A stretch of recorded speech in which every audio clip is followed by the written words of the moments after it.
Hello' guys welcome back to my new mini vlog. আজিনো ক'লৈ গৈ আছোঁ ব'লকচোন চাওঁ। প্ৰথমতে কামটো দেখুৱাৰ আগতে এয়া পেট পূজা যে কৰিবলৈ গ'লোঁ তাকে দেখাই ল'লোঁ। এয়া আমি গৈছিলোঁ বেলতলা তিনিআলিতে থকা বানবাটি আছামিজ ৰেষ্টুৰেণ্টখনলৈ, য'ত একদম থলুৱা ধৰণৰে খানাবোৰ পৰিৱেশন কৰিছিলে। খুবেই ভাল লাগিলে, একদম মানে মছলা পাতি নাথাকা। এয়া তাৰপিছতে টমটমত আমি বস্তুটো লৈ ঘৰ পালোঁ। ব'লক চাওঁ বস্তু বিচনা আনিলোঁ, কিন্তু দোকানৰ ভিডিঅ' বনাবলৈ পাহৰিলোঁ।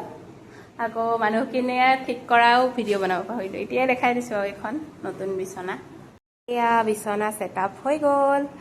নতুন বিচনা চাদৰ, নতুন তুলি আৰু এইখন নতুন বিচনা। কেনেকুৱা লাগিছে নতুন বিচনা? একদম ভিডিঅ' শুই লৈছোঁ কাৰণে মই মাজত বা চাইডত আৰু মা এফালে আগতে খোৱাৰ নিচিনা শুই দিছোঁ আৰু